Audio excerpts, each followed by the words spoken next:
ഈശോ നിന്നെ വാഴ്ത്താം. അത്യുന്നതങ്ങളിൽ ദൈവത്തിൻ്റെ മഹത്വം, ഭൂമിയിൽ സന്മനസ്സുള്ളവർക്ക് സമാധാനം.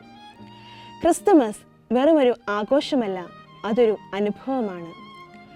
നക്ഷത്രങ്ങൾ കൂടുകൂട്ടിയ കുളിരുള്ള ആ രാത്രിയിൽ പുൽക്കൂടിൻ്റെ ചൂടേറ്റു പിറന്ന ഉണ്ണിയേശുവിനെ നമ്മുടെ ഹൃദയങ്ങളിലേക്കും വരവേൽക്കുന്ന ദിവസം.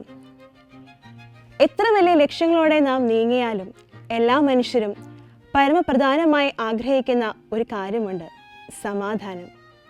പേരെഴുതിക്കുവാൻ വന്നവരുടെ ഇടയിലും കാലിത്തൊഴുത്തിലെ നിശബ്ദതയിൽ സമാധാനത്തിൻ്റെ ദൂതുമായി അവൻ പിറന്നു.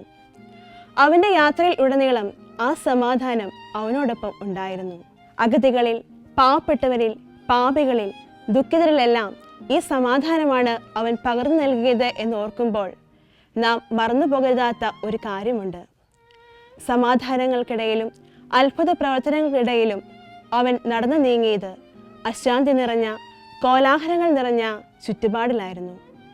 നാം ഇന്നായിരിക്കുന്നത് ഇതേ ചുറ്റുപാടിൽ തന്നെ ആയിരിക്കുമ്പോൾ അവൻ കാണിച്ചു തന്ന സമാധാനത്തിൻ്റെ പാത പിന്തുടരേണ്ടതുണ്ട്. വെല്ലുവിളികൾ നിറഞ്ഞ ലോകത്തിലും അസമാധാനത്തിൻ്റെ ഇടയിലും സമാധാനത്തിൻ്റെ വാഹകരായി മാറാൻ നമുക്ക് സാധിക്കണമെങ്കിൽ ഈശോയെ നാം സ്വന്തമാക്കേണ്ടതുണ്ട്. അവനെ നമ്മുടെ ഹൃദയത്തിൽ ഒരു ഇടം കൊടുക്കേണ്ടതുണ്ട്. ഈ ക്രിസ്തുമസ് ഈശോയ്ക്ക് പിറക്കാനുള്ള ഒരിടമായി നമ്മുടെ ഹൃദയങ്ങളെ ഒരുക്കാം. ഉണ്ണിയേശുവിൻ്റെ ജനനവേളയിൽ മാലാഖമാർ ഒന്നു ചേർന്ന് ഉദ്ഘോഷിച്ചതുപോലെ നമുക്കും ഒന്നു ചേർന്ന് ഉദ്ഘോഷിക്കാം. അത്യുന്നതങ്ങളിൽ ദൈവത്തിൻ്റെ മഹത്വം, ഭൂമിയിൽ സന്മനസ്സുള്ളവർക്ക് സമാധാനം.